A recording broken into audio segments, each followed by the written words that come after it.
Muy buenos días, amigos radioescuchas. Bienvenidos sean todos a otra edición más de Opinión Pública, programa que transmitimos de lunes a viernes de 8:30 a 10 de la mañana a través de la frecuencia 91.9 FM y 1070M de Radio Estéreo, mi favorita emisora ubicada en Penonomé, Centro Geográfico de la República de Panamá. Opinión Pública es un programa dirigido a dar a conocer a ustedes los últimos acontecimientos ocurridos en Panamá y en el resto del mundo y que por su connotación merecen un comentario o una opinión de nuestra parte. Usted puede participar llamando a los teléfonos 997-7167 o 997-7165 y hacer sus comentarios, opiniones, críticas, quejas y sugerencias para conocimiento de la comunidad en general y de las autoridades en particular. A nombre de Santos Pinzón, quien se encuentra en los controles, de la compañera Edilza González y de este servidor Darío Fernández, le invitamos a escuchar y participar en el programa Opinión Pública. Bien, continuamos pues con Opinión Pública y las manifestaciones han continuado durante todo el fin de semana. Esto pues llama poderosamente la atención porque según la cultura popular panameña, aquí no se protesta los fines de semana, pero ya observamos pues que la situación es totalmente distinta, señal pues de ese sentimiento que tiene parte del pueblo o la mayoría del pueblo en contra del contrato minero y en contra quizás de muchos temas más, pero ahorita lo que está en el tapete pues es el tema de ese contrato que se firmó pues a tambor batiente entre el gobierno nacional y la empresa minera Panamá y que ha ocasionado que la población pues se esté manifestando. Ayer continuó aquí en Penonomé durante el fin de semana, pues el día sábado hubo una marcha, creo que es la marcha más grande que he podido ver en el tiempo que tengo y que llevo en la radio y en mi vida también aquí en la ciudad de Penonomé. Definitivamente que no había todavía observado una marcha de tal magnitud. Arriba de 5.000 personas había participando de esta convocatoria que se había hecho pues durante la semana. Y ayer domingo se registró pues una vigilia también con menos gente, pero también había un número considerable de personas allá en el cierre donde se ha hecho pues en el área del retorno, donde se ha hecho pues habitual el cierre aquí en la ciudad de Penonomé. Se puede decir, Edilza, que ese es el bastión ahorita de lucha aquí de los penonomeños, ¿no? Así es, Darío. Hagamos un alto en el comentario porque ya se encuentra en la línea telefónica el teniente Luis Mendoza de la Dirección de Operaciones de Tránsito de la Policía Nacional. Buenos días. Adelante con el reporte. Sí, buen día. En lo que compete el tránsito, en las últimas 72 horas, se colocaron un total de 73 boletas, 25 de ellas por velocidad, 3 por alcoholemia. Por otra falta hubieron 45. Por diferentes casos de tránsito se removieron 5 vehículos en grúa. Casos de tránsito hubieron 2 sin lesionados. La víctima en Coclé, lo que va del año, son 33 víctimas, una diferencia de más 5. Muy bien. Eso en comparación con el año anterior. Soy nativo. Me imagino que fue producto de la situación que se vive en el país, no se han dado mayores acciones en torno al tránsito, pero pues allí las personas continúan con el tema de la velocidad. Y el alcohol. Que el consumo de alcohol, lamentablemente. ¿Tiene reportes, teniente, a esta hora de cierre en algún punto de la provincia de Coclé? A la hora mantenemos 2 puntos. Se mantiene la guía de Oriente, carretera panamericana, los 4 carriles cerrados, unos 40 o 50 moradores de la guía. Abren cada 40 minutos, 45 minutos abren por 10 minutos y cierran nuevamente. El otro es la recta Coclé, entrada a la Guava. 40 o 50 moradores de la Guava mantienen cerrada la carretera panamericana. Ahí sí no abren a ninguna hora. Muy bien. Recomendaciones y medidas de prevención, pues ha amanecido y ha estado lloviendo durante el fin de semana también, ha amanecido el día nublado y con probabilidades de lluvia. Recomendaciones a los conductores que transitan por las diferentes áreas y sobre todo a aquellos que también toman medidas alternas, porque hemos recibido reportes de algunas comunidades en donde pues incrementan la velocidad, particularmente hacia las vías del área norte, que sabemos que pueden hacer algunos desvíos para evitar la vía interamericana y poder llegar a sus lugares. Sin embargo, pues el llamado de atención para que lo hagan de manera apropiada. Sí, se les pide prudencia a los conductores, ya que esas rutas alternas, como usted menciona, a la área norte, la mayoría de los conductores no las conocen. Y el desconocimiento de la vía arroja que debe ir con más prevención, una velocidad moderada, porque no conoce la vía, no sabe con qué se va a encontrar. Y esas son las recomendaciones que les mantenemos a la hora. Bien. Le agradecemos entonces al teniente Luis Mendoza de la Dirección de Operaciones de Tránsito de la provincia de Coclé por compartir con nosotros las incidencias de lo acontecido en materia de tráfico durante las últimas horas. Gracias, siempre bienvenido. Feliz semana. Gracias. Muy bien, baja el tema de las estadísticas del tránsito en la provincia de Coclé. No obstante, pues ahí están de todas maneras 2 accidentes de tránsito, afortunadamente sin lesionados, pero de igual manera, pues a pesar de las menos cantidad de boletas, pues ya ven que insisten en el tema de la alta velocidad y el consumo de bebidas alcohólicas. Señores, cuidado, cuidado porque al final ponen en riesgo su vida y la de los demás, así que hay que tener muchísima precaución y paciencia, sobre todo ahora con tantos temas de tranques y cierres de vía en distintos puntos de la provincia. Ya ven, entonces a esta hora se reportan 2 cierres. Así que a tener precaución, si no es necesario la movilización por temas de urgencia, salud y demás, entonces lo más recomendable es que permanezca en casa. Continuamos, Darío, entonces. Así es. Bueno, comentábamos entonces del tema del... Me informan en Edilza que la aeronaval no va a participar debido pues a la situación que hay en el país. El tema de las actividades que se realizaron en este fin de semana, pues ayer... como lo mencionaba, hubo una vigilia también, ellos lo denominaron pues un día prácticamente familiar, ¿no? Habían niños, estaban gente con sus familias allí y pacíficamente se manifestaron, participaron los dirigentes y hablaron pues sobre la situación. Lógicamente esto había sido antes del anuncio del presidente de la República, que primero pues iba a ser a las 6 de la tarde y luego, primero dijeron 5:30, 6 de la tarde y luego se corrió pues hasta las 8:45 de la noche. Esto se debió porque el presidente había convocado a un consejo de gabinete. Llamó a su gabinete y tuvieron reunidos pues por varias horas, desde la 1 de la tarde, según nos informan, y a la hora que se había anunciado todavía pues no se había terminado dicho consejo de gabinete. Imagino que estarían deliberando todo lo de la situación que ocurre en el país y los puntos de salida a esta crisis que ni con el anuncio que dio posteriormente el presidente, ya después a las 8:45, veo yo que tenga un fácil resuelto, ¿no?, a esta crisis. Los gremios han reaccionado. Muchos han dicho que continuarán en las calles y creo que es claro el mensaje que ha dado la población, que quiere derogatoria de este contrato, lo que le compete ahora a la Corte Suprema de Justicia. Eso es pues lo que ocurrió. La gente estaba a la expectativa, todo el mundo pensaba que el presidente iba a hablar más temprano y por ello pues no se había tomado una decisión ahí en el sitio.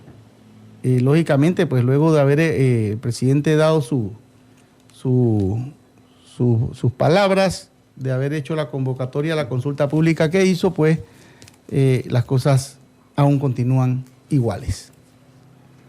Así es, interesante y a destacar pues la gran participación de la población en las manifestaciones del fin de semana, contrario a lo que esperaban y a lo que desde un inicio se planteó tal vez el gobierno en torno al tema de que era viernes, la decisión del gobierno, que no iba a pasar nada, y de hecho el pasado fin de semana hubo protestas, particularmente en el área de Veraguas y en el área de la ciudad capital.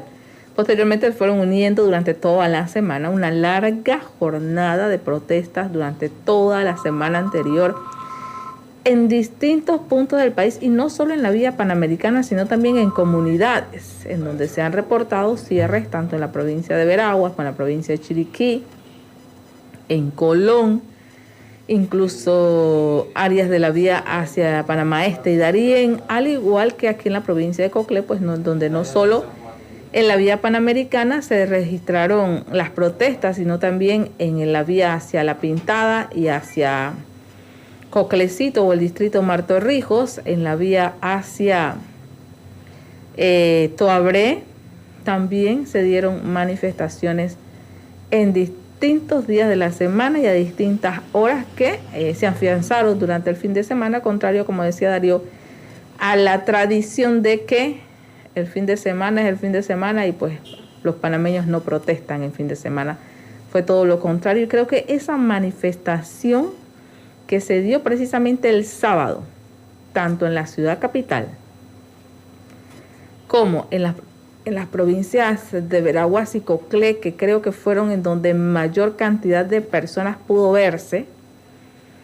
No vi imágenes de Chiriquí, yo no sé en realidad se hicieron protestas con magnitud similar a las de las provincias centrales y Panamá, pero en realidad creo que esta manifestación, como decía Darío, nunca antes vista en la era democrática,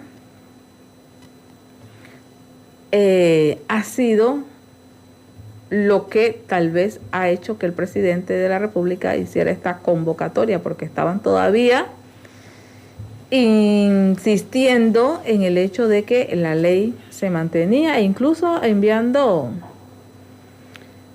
manteniendo la campaña a través de los medios de comunicación, en donde pues la minería da. Una campaña que pues han sostenido, a pesar de, la habían sostenido hasta el viernes o jueves, creo que estaba viendo todavía promoción sobre la minería pagada por el gobierno en los medios de comunicación. Incluso el viernes en la tarde y sábado salió, creo que otra información con 7 puntos, eran 7, no recuerdo si eran 7 o eran 10 puntos de los efectos que traería para Panamá si la minera dejara de operar.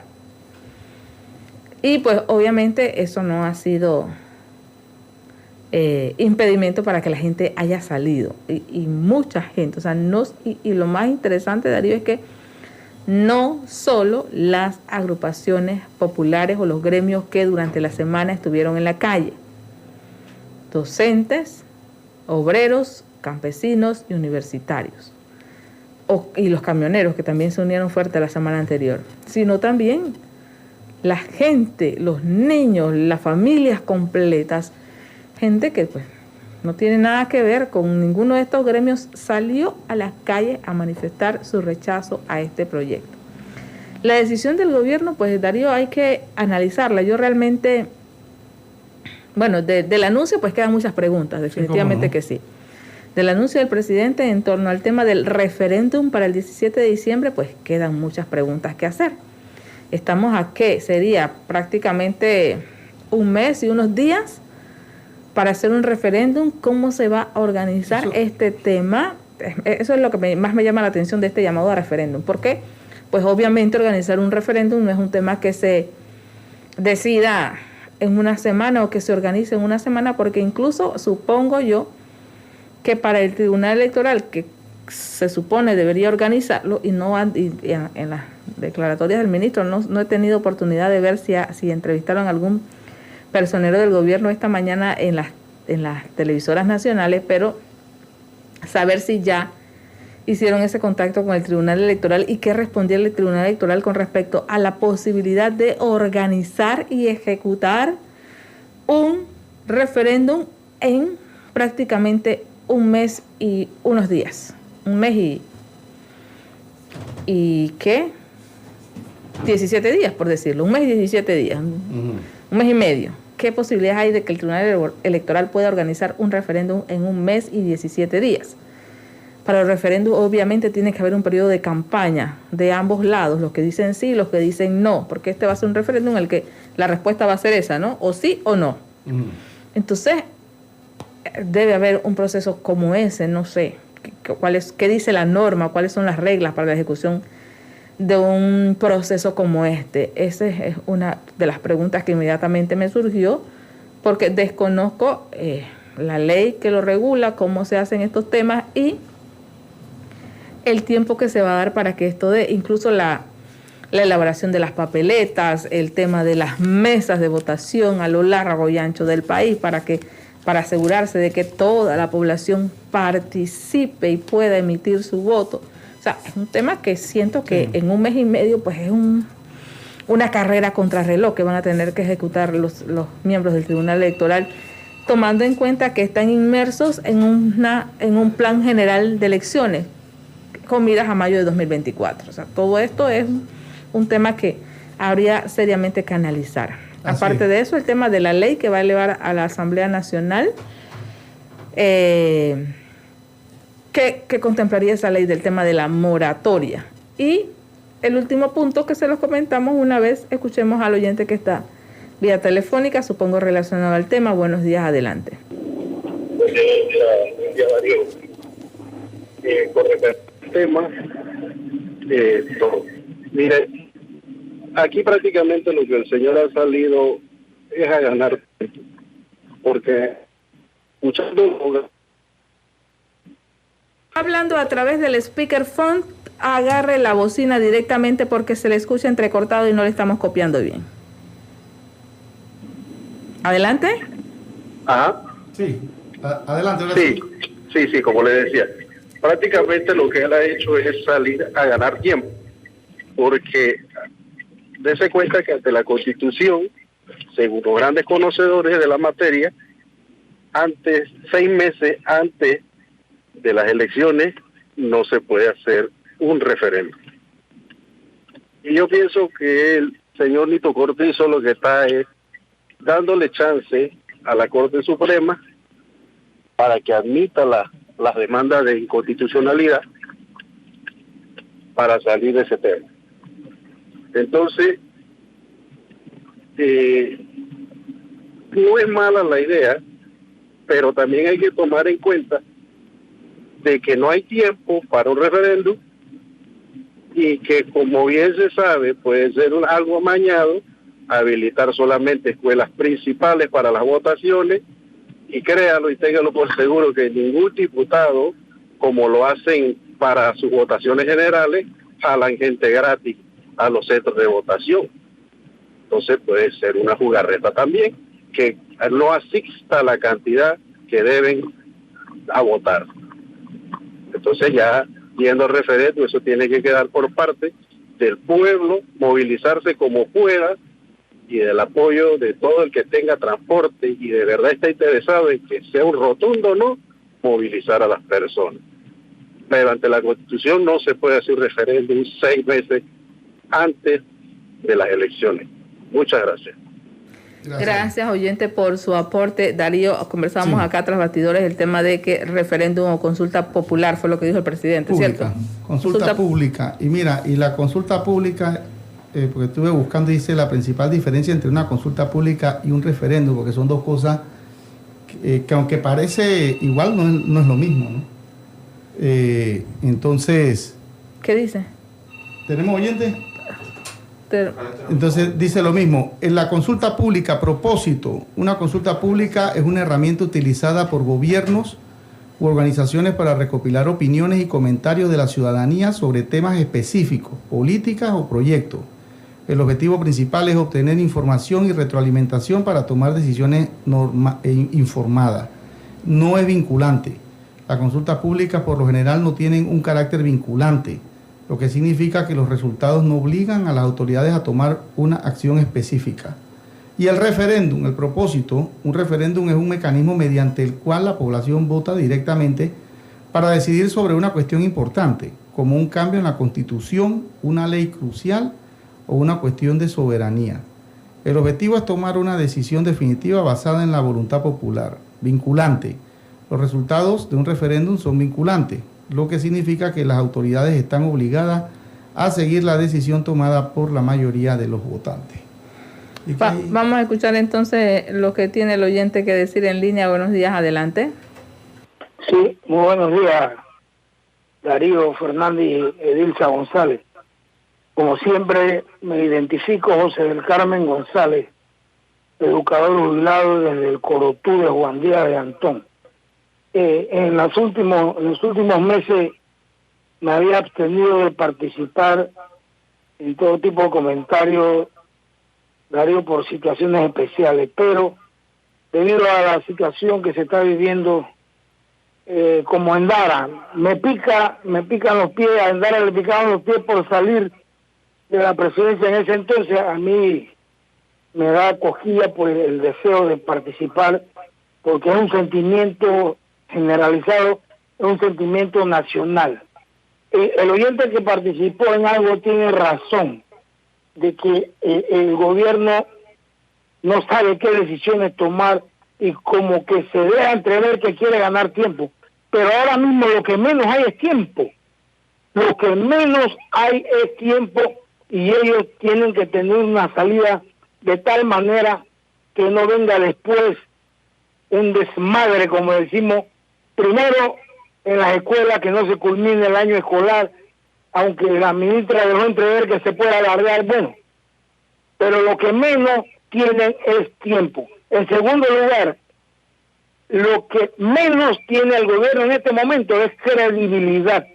Ya nadie le cree al presidente, a su gabinete, a sus asesores, a sus allegados, a sus candidatos en este momento. Porque muchos no están dando la cara, muchos se están escondiendo, no se dejan ver, no participan. Y yo me imagino que los que van a salir a promover el sí de esta consulta, si es que se da, van a ser primero que nada los 45 ciudadanos que votaron. Hasta los que votaron o los que se abstuvieron y que quisieron lavar la cara. Pero por lo menos el de Penonomé, que por 3 años estuvo no solamente matando la vaca, sino teniéndole la pata y teniéndole la cachamenta y teniéndole todo. Él es tan culpable como los que votaron sí, porque él ahora se abstuvo porque tiene diferencia con la alta dirigencia. Así que me venga con cuento. Entonces, los que yo me imagino que van a tratar de promover el sí son esos diputados que votaron sí. ¿Y con qué cara van a ir a las comunidades a pedir el sí? Así que yo pienso, estimados oyentes, señores de este programa, que es la ventana de la comunidad, no solamente de Penonomé y Coclé, sino de muchas partes del interior, que a estos caballeros nadie les cree, no les queda tiempo y no saben qué decisión tomar. Porque a este caballero que está en la presidencia, desde que inició, a pesar de que él dijo que no estaba hecho de leche condensada, lo que le ha faltado es pantalones, y pantalones largos y con una buena correa. Muchas gracias. Gracias a usted, profesor, por su participación. Bueno, de hecho, creo que lo que ha dicho el oyente es bastante atinado en el tema de la falta de credibilidad. A los oyentes solo vamos a hacer el comentario antes de irnos al cambio de comerciales y luego tenemos entrevistas. En el siguiente bloque tenemos entrevistas, así que solo para finalizar el comentario del oyente. Hay un gran problema en esta administración gubernamental y es precisamente eso, la falta de credibilidad de las cosas que pueden decir, porque al final entonces ves las reacciones de los distintos gremios. De arriba anoche de una vez dijeron no. Sí, y yo decía, pero caramba, analicen, vean qué posibilidades hay de lo que ha dicho el presidente, se puede o no se puede hacer. Yo no sé si lo hicieron, pero las respuestas que vi fueron demasiado rápidas para darse el tiempo de analizar lo que dijo y ver si es viable, factible, si es creíble. Ya han dicho que no. Hoy hay asambleas de docentes para definir si el paro es indefinido o no en materia de clases, y pues el resto de los gremios, ya veíamos el tema de los trabajadores, por ejemplo, que han dicho no creemos, no confiamos, las protestas se mantienen. Entonces, creo que hace falta también la divulgación y la explicación del gobierno en este sentido de que, o sea, sí, el presidente dijo eso, pero ¿cómo lo vamos a hacer? ¿En qué momento lo vamos a hacer? Y eso de consulta popular, ¿es referéndum o es consulta ciudadana o qué es lo que se va a hacer? Porque si no es vinculante, entonces ¿para qué perdemos el tiempo en eso? Es que en eso es lo que tiene que definir, porque fue claro en el discurso, dijo consulta popular. Entonces, la gente lo ha estado atando a un referéndum, pero sin embargo no es lo mismo. Ahora haremos esa pregunta para también despejar las dudas, ¿no? Pero yo la verdad es que opino lo mismo que dices. Aquí falta más información sobre ese tema. Claro. Hoy el presidente sale con un anuncio de 2 minutos, pero no he visto las explicaciones de cómo se va a hacer eso. Exactamente, definitivamente. Y bueno, y esto sin dejar de mencionar que ya han salido una cantidad de abogados, constitucionalistas y todo, a decir que eso que ha dicho el presidente no se puede por una serie de factores. O sea, vas a hacer una consulta pública sobre algo que quizás sea inconstitucional. Bueno, entonces, definitivamente que hace falta las explicaciones. ¿Quiénes asesorarán?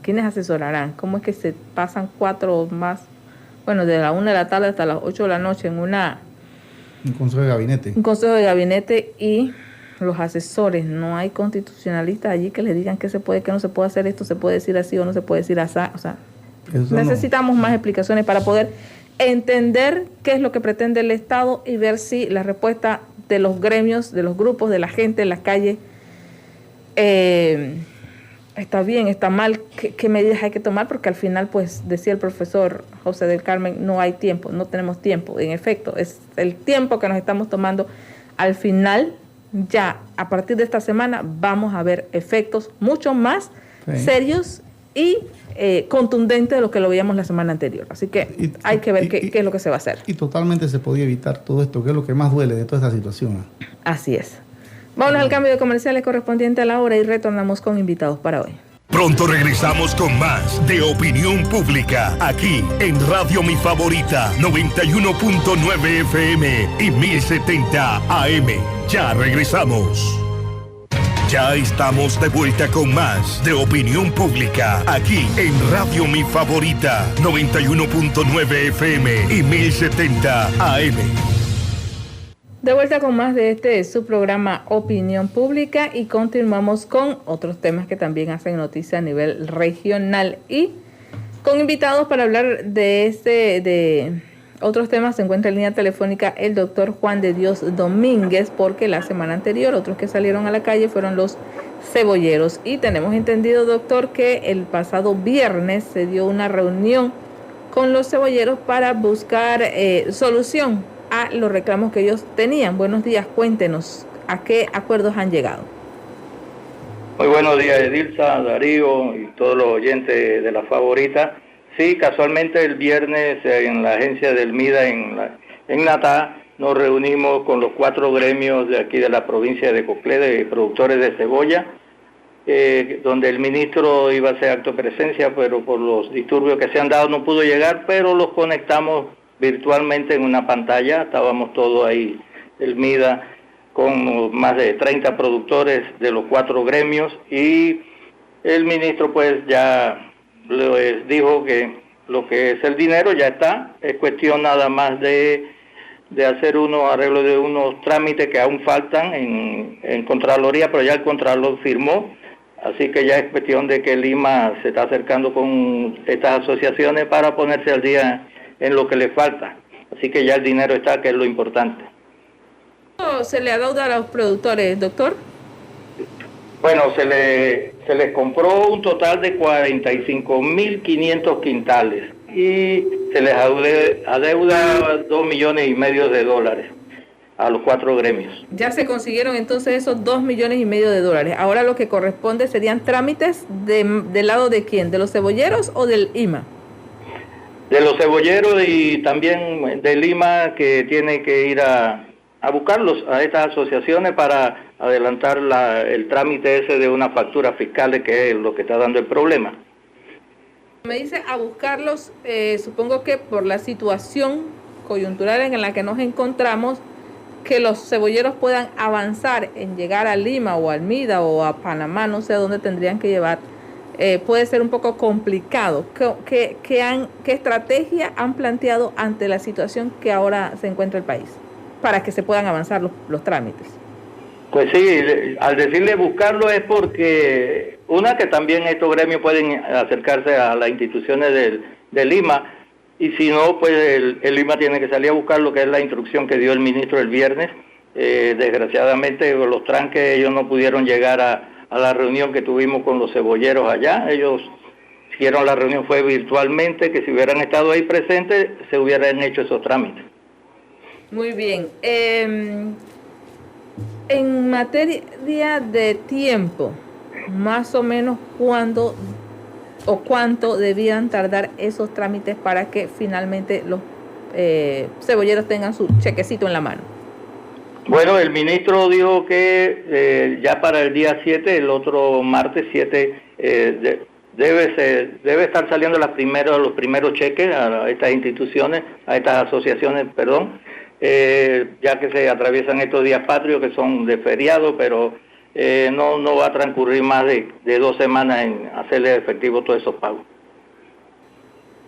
¿Cómo estamos tomando en cuenta el tema de la preparación que tienen los cebolleros para el tema de la siembra? Y ese era uno de los temas que ellos planteaban la pasada semana cuando realizaban los cierres. No nos han pagado, nos hace falta ese recurso para poder iniciar la compra de las semillas, el tema de los semilleros, la preparación de la tierra y todo lo que ese proceso conlleva, que de hecho tiene que hacerse desde creo que ya noviembre o diciembre, para evitar precisamente llegar a mayo con cebollas en los campos, en el caso de que lloviera, aunque se tiene planteado pues que puede extenderse la sequía el próximo año.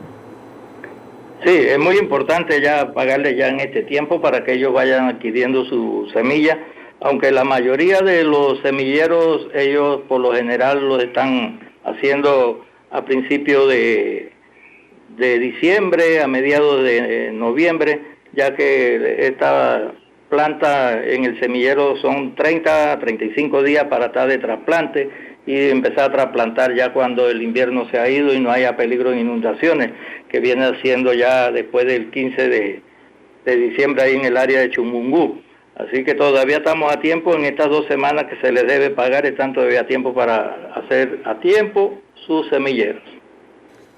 ¿Todos los productores de cebolla están en esa situación, doctor, o se le había logrado pagar a algunos cebolleros? Bueno, el Lima le compró a un poquito más de 200 productores. Aquí en la provincia tenemos 381 productores que sembraron el año pasado. Muchos lograron vender su producto por fuera, otros una parte por fuera. Así que el total es 200 y piquillos productores que se les adeuda esa cantidad. Nosotros acá como MIDA, la semana pasada le repartimos 2 quintales de abono a los 381 productores para que empezaran a hacer su semillero, así que ya eso es una buena ayuda que le hemos dado. Bien, el tema de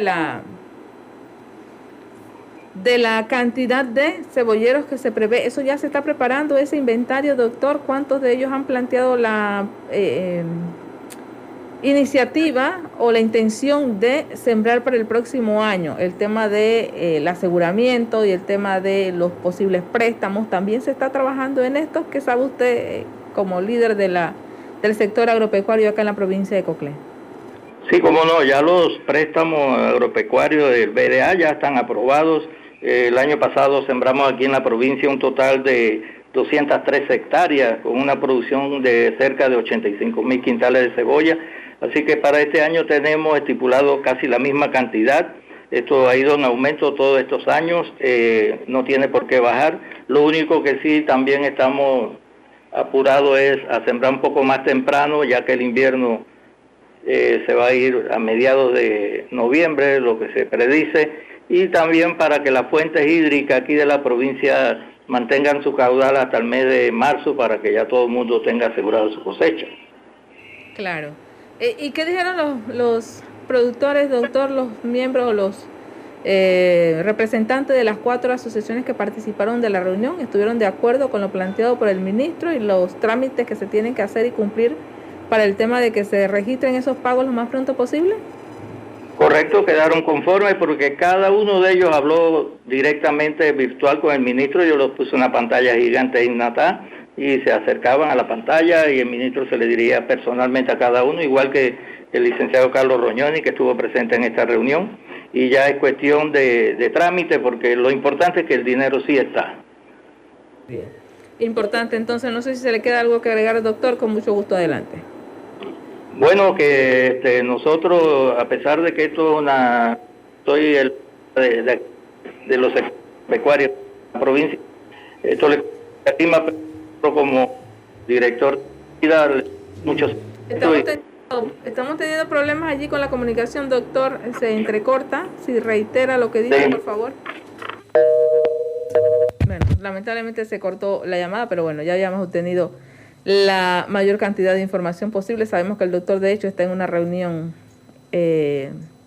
virtual también con el ministro del MIDE en este momento, así que de repente tal vez por esa situación se ha dado el corte de la línea. Pero bueno, por lo menos ya tenemos la información concreta y completa. Los productores o el Contralor ha dado el go para el uso de estos 2.5 millones de balboas para el pago a los cebolleros. Ahora el tema es el trámite. Ojalá que se pueda cumplir con todo esto que está pasando, pues el tema de la llegada de los productores a las diferentes instituciones. Esperemos que se pueda completar y que lo más pronto posible reciban ese pago, porque como bien lo ha dicho el doctor, de hecho lo sabíamos y lo plantearon los cebolleros la semana pasada, el señor Sicto que nos hablaba, nos decía el tema de la preparación de los semilleros, que eso tiene que darse entre finales de noviembre, mediados de noviembre y inicio de diciembre, porque como bien escucharon al doctor, son 30 o 35 días de semillero para el trasplante. Eso significa que todo el mes de diciembre para sembrar en enero por tarde, para evitar precisamente, ya sea por la sequía, la disminución de las fuentes hídricas o porque llueva, que se dañe la cebolla en el campo. Claro, así mismo es. Pero igual son buenas noticias, Edilza, para los cebolleros, ¿no? Retoma la llamada del doctor Domínguez. Adelante, doctor. Sí, bueno, disculpe porque se cortó la llamada. Les decía pues que como regente aquí del sector agropecuario en la provincia, yo personalmente he andado detrás de ellos y que cuenten, porque es la orden directa que nos ha dado el ministro. Igual yo también estoy bien interesado y el interés es que siembren este año más temprano que otros años. Doctor, tenemos informe, no sé si ya maneja usted esa información, los médicos veterinarios han dicho que se van a huelga. Sabemos que en el MIDA, pues el departamento o la Dirección de Salud Animal está regentada y laboran pues muchos médicos veterinarios. ¿Hay efectos en la región o todavía ustedes no han tenido informes o confirmación o información de parte de los propios médicos veterinarios en torno a esta huelga o paro al que se van a abocar? Bueno, aquí en la región de Coclé, aún la coordinación de salud animal aquí hoy están laborando, así que por el momento todos nos mantenemos en labores. Le agradecemos entonces al doctor Juan de Dios Domínguez, director regional del Ministerio de Desarrollo Agropecuario en la provincia de Coclé, por la información que comparte esta mañana con nosotros. Gracias, doctor, siempre bienvenido. A la orden, saludo a todos.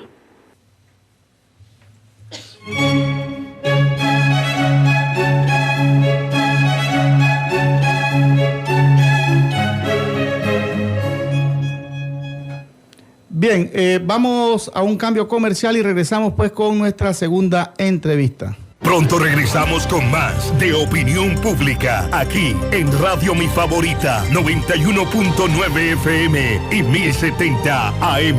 Ya regresamos. Ya estamos de vuelta con más de Opinión Pública, aquí en Radio Mi Favorita, 91.9 FM y 1070 AM.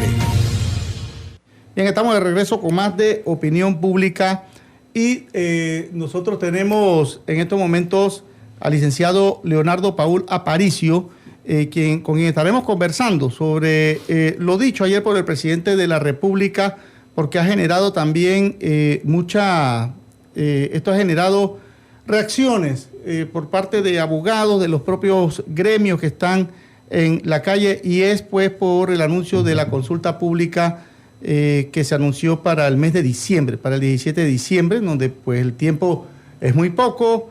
Se ha hablado pues que la Constitución prohíbe el tema de realizar este tipo de llamado antes, en víspera de unas elecciones prácticamente, y estamos pues a pocos meses de las elecciones, licenciado, para que nos dé su opinión sobre este anuncio que hizo pues el presidente Cortizo, tercer anuncio desde que se generó la crisis en Panamá por la firma del contrato minero. Buenos días. Muy buenos días, bendiciones para todos. Gracias una vez más por la invitación a este espacio. Mire, en primer lugar yo puedo señalar que yo estoy profundamente preocupado como abogado, como ciudadano, de lo que está ocurriendo en el país. Lo primero que me preocupa en gran manera es la condición de salud, la situación emocional y el estado en que se encuentra actualmente nuestro presidente. El día de ayer se convocó a un mensaje a la nación. El primer llamado entiendo que era a las 5:30 de la tarde. Luego de esto se dijo que a las 6 de la tarde. Y no fue hasta las 8:45 que el señor presidente salió a dar un mensaje a la nación, en el cual este mensaje duró aproximadamente 1 minuto y medio, en el cual se observaba al presidente con su mirada fija en el prompter, haciendo una lectura y comunicando algo que bajo ninguna circunstancia yo creo que el pueblo panameño puede permitirlo o puede prohijarlo. Yo comprendo que el pueblo panameño, que como yo decía ayer cuando reaccioné sobre esta comunicación, decía, yo creo que ya el referéndum ha estado en las calles durante esta última semana. O sea, nosotros hemos visto manifestaciones más multitudinarias de las que yo recuerdo cuando era solamente un adolescente durante la cruzada civilista. El país se ha movilizado como nunca en la historia en contra de esto. Entonces, ¿para qué necesitamos un referéndum? ¿Tenemos idea de cuántos millones de dólares le cuesta al Estado un referéndum? O sea, pareciera tonto, pero ¿sabemos cuántos millones de dólares le cuesta al Estado esta consulta pública? ¿Qué empresas resultarán beneficiadas con este referéndum? Hablar de un referéndum y distraer la atención del Tribunal Electoral a solo 7 meses de las próximas elecciones, de los comicios electorales, y que tenga que venir a armar un referéndum. Y somos conscientes de algo, ¿eh? Somos conscientes de que este referéndum cuenta con el beneplácito de los magistrados del Tribunal Electoral. Porque cuando ellos están poniendo fecha, y ya han dado fecha, es porque eso se tuvo que haber conversado con los magistrados, y los magistrados dieron su aquiescencia que esto fuera de esa manera. Entonces, de ninguna forma, nosotros podemos como pueblo permitir esto. O sea, nosotros vamos a un referéndum ¿sobre qué? Sobre una ley que es inconstitucional. Mire, a hablar de eso y lo que busca, siento yo, el gobierno, es trasladar la responsabilidad que ya ellos tienen al pueblo. Y eso no me parece justo. Eso no me parece justo. ¿Por qué? Porque si la ley se deroga, y yo lo he venido diciendo y lo voy a sostener hasta el final, si se deroga la ley, Panamá tendrá un cúmulo de demandas, no solamente por parte de la contraparte en esta ocasión, que es Minera Panamá, sino de los trabajadores, demandas de las empresas subcontratistas que prestan servicio dentro de la minera y que han invertido millones de dólares para poner sus equipos a funcionar, para prestar los diversos servicios que le brindan a la minera. Entonces nosotros no podemos estar pensando aquí en un referéndum que no es vinculante. Entendamos algo y hablemos de la Constitución política. Nuestra Carta Magna nos indica a nosotros cuáles son los casos en los que la consulta pública tiene carácter vinculante. Por ejemplo, los temas municipales, los temas del canal y los temas cuando se va a llamar a una reforma constitucional. Si usted observa el decreto de gabinete o la resolución de gabinete que se publicó, creo que a tempranas horas del día de hoy, en Gaceta Oficial, usted se dará cuenta que el fundamento de derecho que colocan es Constitución Política de la República de Panamá. Porque no pueden especificar una norma, no pueden especificar un artículo de la Constitución que avale lo que pretenden hacer. Mire, si en el compromiso que se adquirió en el Pacto Bicentenario no se ha cumplido, en este caso específico de la minera, ¿qué nos hace a nosotros creer que esto se va a cumplir? Aunque, ojo con esto, yo sí creo que ellos están buscando trasladar la responsabilidad. Yo pienso que es la Corte Suprema de Justicia la que tiene que fallar. Y yo sigo aplaudiendo la muestra de civismo que muestra el panameño en las manifestaciones pacíficas, en las movilizaciones, clamando por justicia, clamando para que se dé una respuesta en beneficio del país.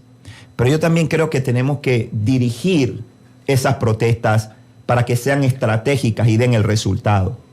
Esa misma movilización pacífica, yo creo que ahora lo que tiene que hacerse es, frente a la Procuraduría General de la Nación, frente a las agencias del Ministerio Público en las diversas provincias. ¿Por qué razón?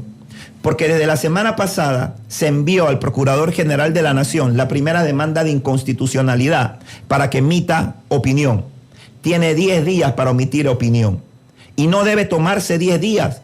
No debe tomarse porque la urgencia del país lo invita, le exige, le demanda que proceda inmediatamente a preparar juntamente con el equipo de profesionales con que cuenta, porque el Ministerio Público cuenta con profesionales idóneos y competentes para que se aboquen a la revisión y a emitir una opinión que no tengo la menor duda que será la recomendación por parte del Procurador General de la Nación que se declare inconstitucional la Ley 406 del 20 de octubre del año 2023.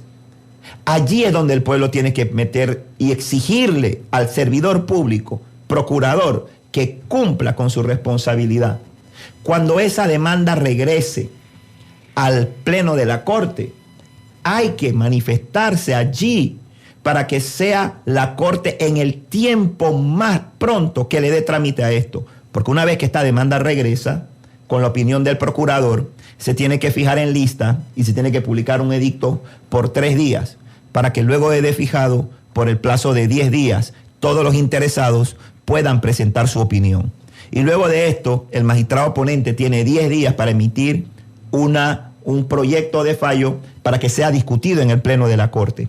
Si nosotros sumamos los tiempos, nosotros nos damos cuenta, y si los funcionarios que tienen que cumplir con su tarea lo hacen oportunamente, nosotros nos damos cuenta de que tenemos el tiempo, de que para el 17 de diciembre, que es un domingo, o para el 18 de diciembre, ya el Pleno de la Corte Suprema de Justicia puede estar sesionando para resolver la primera demanda de inconstitucionalidad que fue presentada, que declara para que se declare la inconstitucionalidad de la Ley 406.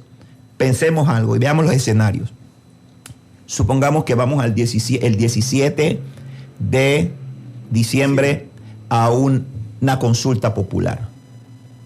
En las condiciones sociales en las que nos encontramos de inestabilidad, con las calles cerradas, porque ya han dicho los diversos gremios que no van a ceder, Ya sabemos que la cadena de suministro está totalmente interrumpida, ya no hay vegetales en los mercados, no hay vegetales en los supermercados, ya estamos viendo la escasez de alimentos, estamos viendo que no hay tanque de gas, estamos viendo que muy probablemente vamos a empezar a tener escasez de combustible y va a haber un tema y un clima mucho más caldeado. ¿Cuál sería la facilidad para que los funcionarios del Tribunal Electoral pudieran contar esos votos y tener una respuesta pronta? 17 de diciembre. Si el pueblo dijera sí, si el pueblo dijera no queremos la ley, deróguese la ley, porque no sé cuál va a ser la consulta al final, no sé si la pregunta va a ser que si se quieren que se derogue la ley, la gente va a decir sí. Pero ¿qué pasa el 17 de diciembre? ¿La Asamblea de Diputados está sesionando en ese periodo? No está sesionando la Asamblea está en receso y no entra hasta enero a sesionar. Entonces, el proyecto de ley, porque el resultado de la consulta pública, la que sea que hagan, no deroga la ley. Tiene que ser mediante una ley, que en mi opinión sería inconstitucional. Esa es mi opinión. Pero si fuese esa la fórmula que se utilizara, no sería hasta enero que ese proyecto se estaría presentando a la Asamblea para que pudiera ser discutido y pudiera ser aprobado cuando se presentara o se instalara la última legislatura de este quinquenio. Entonces, mire, no tiene sentido, y ojo con esto, es posible, porque yo creo que estas decisiones se toman cuando se han hecho ciertos análisis, y es posible que se haya hecho una evaluación, un sondeo en la Corte para saber y decir, no, es que esto es inconstitucional. Entonces es una salida fácil para la Corte de decir, se derogó la ley, y como se derogó la ley, nosotros declaramos sustracción de materia de las demandas de inconstitucionalidad. Y sería hacerle el favor a la Corte de que no cumpla con su función. Entonces yo creo que nosotros no podemos, como pueblo, permitir esto. Tenemos que ser muy sensatos y muy sabios sobre las decisiones. Nosotros no podemos dejar que las emociones nos desborden, que nos obnubilen. Tampoco podemos permitir esto. Yo decía ayer, y se lo digo una vez más al señor presidente, ojalá escuchara esto que yo estoy diciendo hoy. Señor presidente, pídale a todos sus asesores el cargo. Todos sus asesores deben renunciar, porque cada mensaje ha sido más desacertado que el otro. A mí me preocupa. Yo no tengo nada en contra del presidente, tengamos claro esto. Yo oro por mi presidente, ese es el presidente mío, de todos los panameños, le guste o no le guste. Y siempre lo tengo delante de Dios en oración. Pero yo lo veo y me preocupa su salud. Hemos visto cómo se ve su salud. Y yo creo que es responsabilidad de todos nosotros pedirle a Dios que le dé la sabiduría, porque es el presidente que vamos a tener hasta el último día de junio del año 2024. Y necesitamos un presidente que tenga sensatez. Queda mucho tiempo por gobernar y se necesita hacer a su lado de gente que le recomiende cosas positivas. Porque mire, dar un mensaje de 1 minuto y medio no te puede tomar 3 horas y media o 3 horas. Algo tuvo que haber pasado allí. Ayer algo tuvo que haber pasado antes de ese mensaje. Y eso me preocupa mucho. Entonces yo creo que esta consulta pública en nada va a ayudar, sino que va a empeorar la situación que estamos viviendo. Y no podemos ceder ante esto. El llamado es, vuelvo y digo, de manera pacífica, de forma cívica, como lo sabemos hacer los panameños. Porque no podemos decir que estos actos vandálicos, que evidentemente se nota que no son por los panameños de bien que están en las calles, sino por grupos que con otras intenciones están actuando de esta manera. No podemos permitir que se empañe la lucha que tenemos cediendo ante actos de violencia. Entonces, yo creo que de ninguna forma esta consulta pública, los panameños la podemos permitir. Y si la consulta se lleva adelante, ¿cuál sería el escenario entonces? Si la consulta sigue los planes y el presidente de repente no retira esa idea que lanzó el día de ayer y al final pues llega a diciembre, se va la consulta, ¿qué puede ocurrir con el resultado en contra de este proyecto entonces? Es como le digo, llevar a la Asamblea una reforma un proyecto de ley derogatoria, sabemos cuál va a ser el resultado. Los mismos 45 que dijeron que aprobaron la ley 406 son los mismos que van a votar muy probablemente para que se derogue la ley, pensando que de esta manera van a salvar su responsabilidad. Y no van a salvar su responsabilidad de esta forma. Entonces yo me mantengo, por lo menos yo le puedo decir, yo no voy a ir a ningún referéndum a votar. Yo voy a seguir demandando lo que creo que es lo correcto. Porque yo tengo que pedir, porque tengo que opinar sobre una ley que es inconstitucional. ¿Me explico? Es como que yo estoy avalando o yo estoy pronunciándome sobre algo que nunca debió haber nacido a la vida jurídica. Nunca debió haber nacido a la vida jurídica. Mire lo grave de esto. Mire lo grave de esto. Hoy es 30 de octubre. Mañana es 31 y termina la sesión. Y como estamos tan enredados en esto, nos damos cuenta de que lo más probable es que para el año 2024 vamos a operar con el mismo presupuesto general del Estado del año 2023.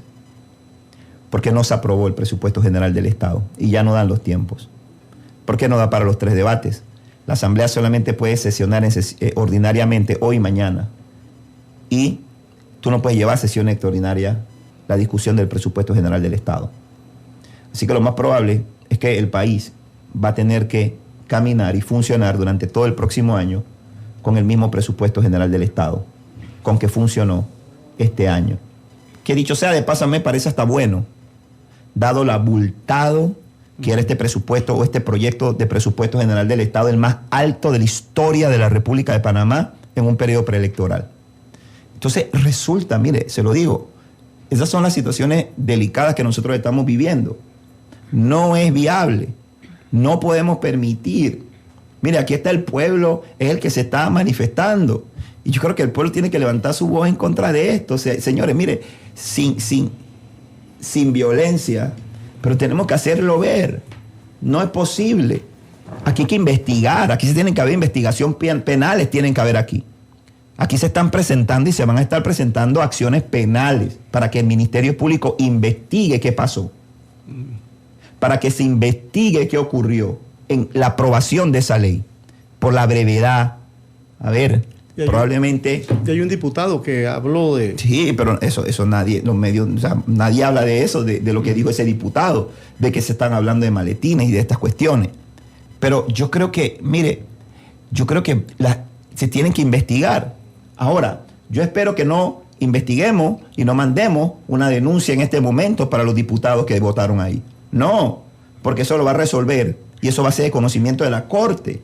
Y ya nosotros sabemos, ¿verdad?, cómo actúa la Corte y cómo actúa la Asamblea respecto de los procesos que tienen. Yo ahí sería un poco paciente y esperaría que los diputados, porque estoy seguro que el pueblo les va a pasar la factura por la decisión que tomaron. Y entonces que se abran las investigaciones para que se vea qué pasó detrás. Aquí puede haber peculado, porque aquí se han gastado millones de dólares en publicidad para esto. Pueden haber otros delitos que tienen que ser investigados. Y yo creo que el país necesita tranquilidad. Y yo también le digo al país que en medio de todo esto nosotros mismos no nos podemos castigar. Yo creo que nosotros tenemos que ser sabios en nuestra manifestación. Nosotros mismos no nos podemos estrangular. Nosotros no podemos seguir cerrando la cadena de suministros. Nosotros necesitamos abrir las cadenas de suministros porque nosotros no estamos golpeando. Pensamos que estamos golpeando al gobierno si nosotros cortamos la cadena de suministro. No, estamos golpeando a los productores que se han esforzado por proveernos alimentos, como pasa en Tierras Altas y en Chiriquí, y que no han podido mover y se están perdiendo sus cosechas, y nosotros nos estamos privando de una alimentación saludable. Y que son parte de la lucha también, porque han Por dicho supuesto, Chiriquí no tiene ya combustible. Y ya estamos viendo y estamos notando. Yo creo que hay que abrir los corredores, hay que abrir el paso a los alimentos, hay que abrir el paso a estos servicios. Las medicinas. Por supuesto, hay que abastecer, permitir que pase el abastecimiento de medicamentos. Tenemos que defender cada ambulancia, tenemos que defender cada vehículo oficial que se trate de vandalizar. Mire, es escandaloso lo que pasó en Santiago por grupo de gente que tiene, vuelvo y repito, otras intenciones. 9 vehículos del Estado que fueron vandalizados en un ministerio tan importante como el Ministerio de Desarrollo Agropecuario para nuestras provincias. Quedó sin posibilidad prácticamente la provincia de Veraguas de que los funcionarios del MIDA hagan su trabajo. Entonces no puede ser, tenemos que defender los bienes, tenemos que defender cada vez que se va a vandalizar un lugar, tenemos que pararnos firmes como ciudadanos, los que están en las calles protestando en contra de esto y no permitir que estos malhechores, que estos delincuentes ejecuten estos actos, porque al final es el dinero de sus impuestos y de mis impuestos. Entonces, yo no veo que, créame, esta propuesta en nada va a ayudar. Y el proyecto que se está enviando a la Asamblea, que no lo conozco porque no ha circulado el proyecto, pero hay 2 proyectos en la ley. Hay 2 proyectos. Hay un proyecto 090, hay un proyecto desde el 18 de agosto del año 2021, el proyecto 102, que es una iniciativa ciudadana que presentaron un grupo de ambientalistas desde el 18 de agosto de 2021, en el que se propone una moratoria minera. Ojo con esto, el decreto que presentó, que dictó el ministro de Comercio y el presidente la semana pasada, el decreto 23, obsérvelo, léalo, cuando dice que actividades se suspenden y se prohíbe, por alguna razón no hablan de explotación. Hablan de exploración, hablan de transporte, pero no hablan de explotación. Entonces hay que tener mucho cuidado con las palabras y con lo que se va a llevar a la Asamblea, que lo desconocemos hoy. Entonces hay que devolverle la paz a la gente, hay que devolver la paz y la tranquilidad al país. Y creo yo que lo que ocurrió anoche, el pronunciamiento del presidente, en nada va a ayudar. ¿En qué consiste el tema de la moratoria para que lo explique a la audiencia? Ok. El proyecto o la intención de la moratoria es que no se van a aprobar ningún nuevo proyecto o concesión minera en el país hasta tanto se haga la reforma al Código Minero o hasta tanto se decida definitivamente si Panamá se va a declarar como un país libre de la minería metálica. Ojo con esto. Esto es a futuro. Yo escuchaba un abogado que en un programa de televisión hablaba de que se debe hacer una moratoria minera retroactiva. Eso sería lo mismo que ponernos en un problema legal al país. ¿Por qué? Porque ninguna concesión es perpetua. Las concesiones tienen un periodo de vigencia. Y lo que hace la moratoria es decir, de aquí en adelante, todas las solicitudes que estén en el Ministerio de Comercio para la explotación minera van a ser rechazadas de plano. Y vamos a suspender las que estaban en trámite. Pero las que están vigentes.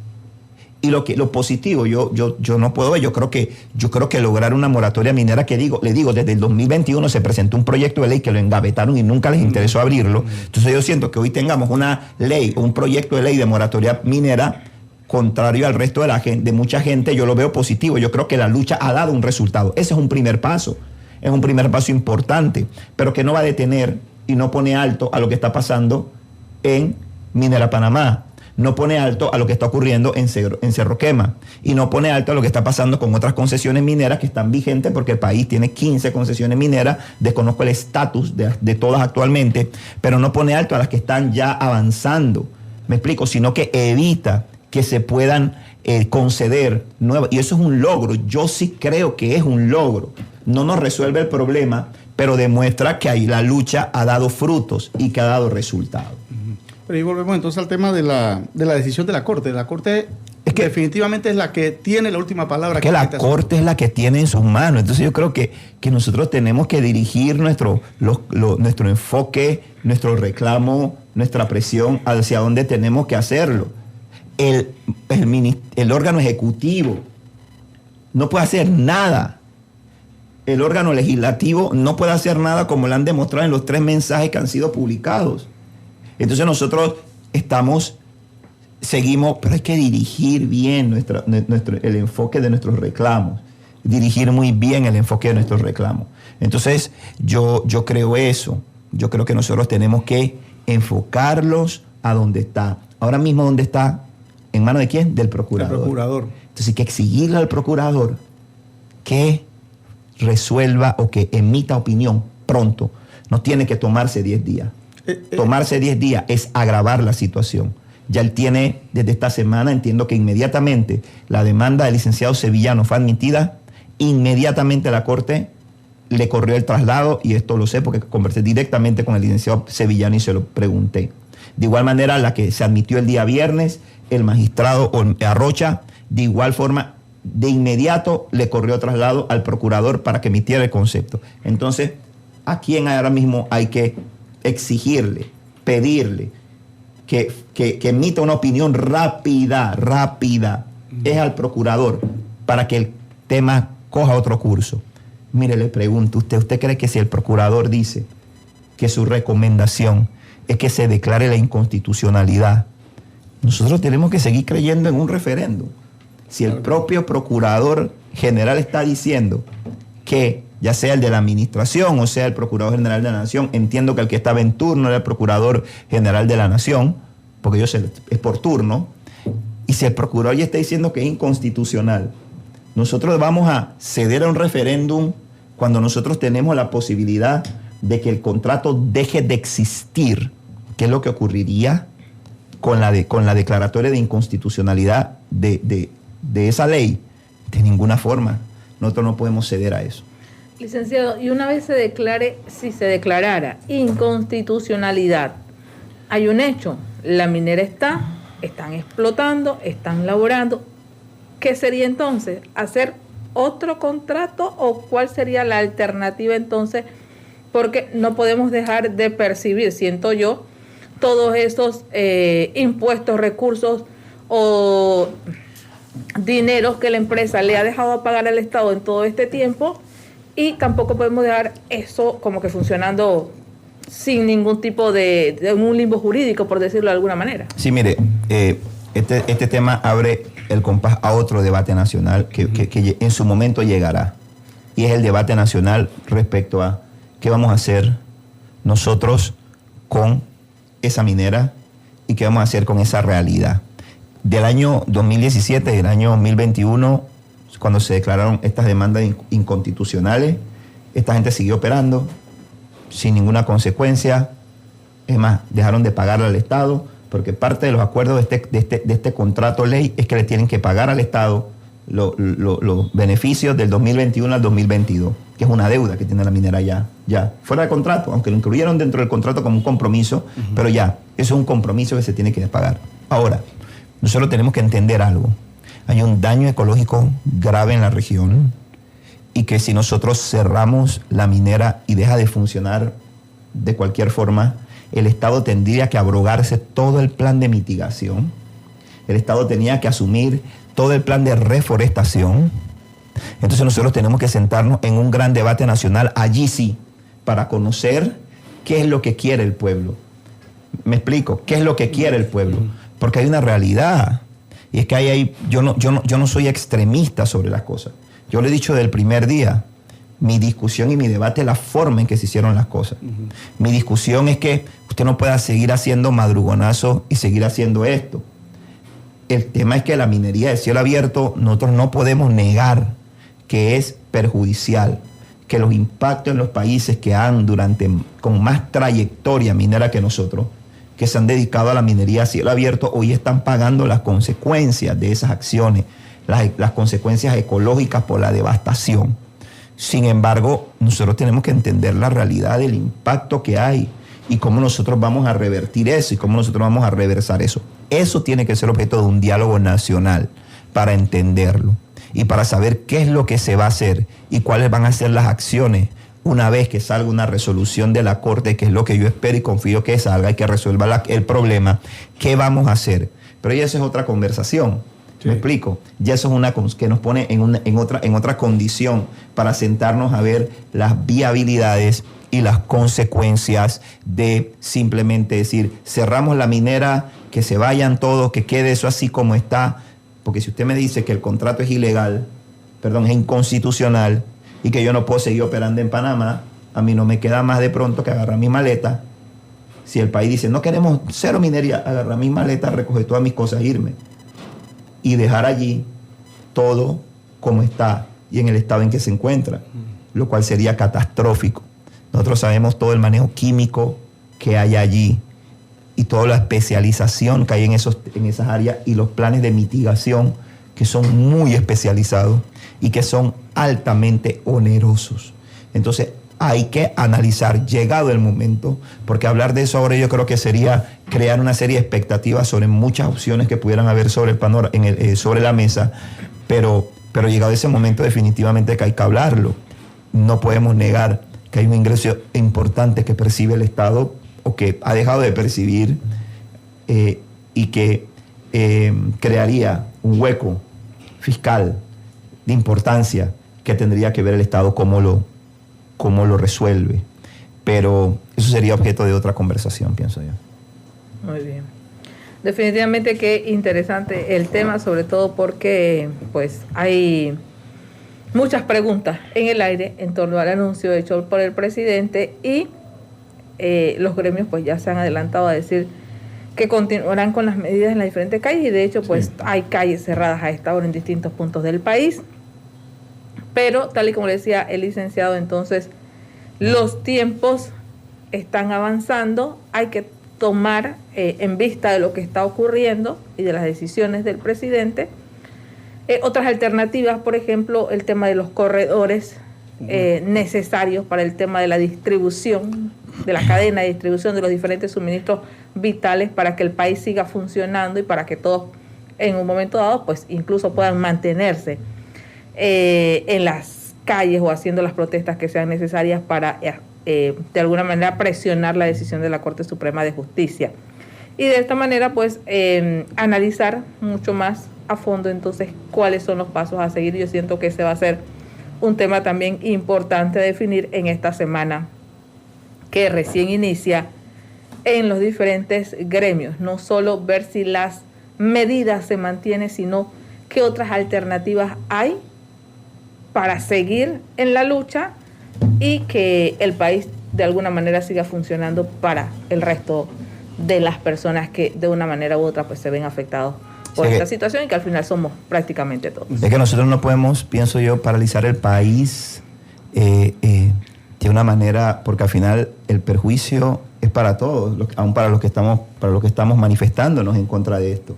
Yo creo que hay que viabilizar los canales que permitan que el pueblo se siga haciendo sentir, pero que el país siga funcionando. Tenemos una realidad, es lamentable que después de venir de prácticamente 2 años de pandemia, nuestros estudiantes tengan que volver por un periodo largo a las casas sin clases. O sea, yo creo, yo soy un fiel creyente en las protestas, pero yo también creo que nuestros niños, sobre todo los niños de las escuelas públicas, porque créanme, las escuelas particulares todas están siguiendo con su calendario de forma virtual, por medio de módulos, ya se han tenido que organizar, pero no es justo que nuestros estudiantes en las escuelas públicas del país no sigan dando clases. Yo creo que tenemos que todos nosotros hacer civismo y es responsabilidad de todos. No podemos afectar, tenemos que encontrar una alternativa viable para todos, seguir manifestándonos, seguir protestando, pero creando las condiciones que no resulten tan perjudiciales para toda la ciudadanía del país. Y como siempre, yo tengo mis posiciones y trato de hacer esto a manera de docencia, desde el punto de vista jurídico. No me apasiono sobre tomar alguna posición política siguiendo ningún tipo de interés, sino lo que interpreto de la ley y lo que interpreto que conviene más en función de lo que la normativa enseña y con la sensatez correspondiente. Sin embargo, yo tengo muy afirmadas mis convicciones ideológicas y mis convicciones de fe. Y yo me tomo siempre unos minutos y les robo a ustedes siempre unos minutos de este espacio para hacer un llamado a un pueblo cristiano, hacer un llamado a el pueblo de Coclé, que es un pueblo cristiano, un pueblo creyente, a que no dejemos de orar en provincias centrales, hasta donde llega esta frecuencia radial. No dejemos de orar, porque protestar sin buscar el favor de Dios es poco favorable. Yo creo que ayer hubo una vigilia en la cual se estuvo, pues, entiendo, orando. Hoy, a las 5 de la tarde, un grupo cristiano, la Iglesia Cristiana Evangélica, está haciendo un llamado a una oración, a un clamor. Se van a reunir aquí en la estación Puma, en los alrededores, para hacer una cadena humana que va a ser en todo el país, una cadena de oración de 5 a 6 de la tarde. Y yo invito a toda la gente que se quiera sumar, a toda la gente que se quiera acercar vestida de blanco, con sus banderas, para que levantemos un clamor a Dios. Mira, yo creo que ustedes, yo lo decía la semana pasada y con el discurso ayer ustedes se dieron cuenta, no hay capacidad política, no hay capacidad estatal para poder dar respuesta a la situación.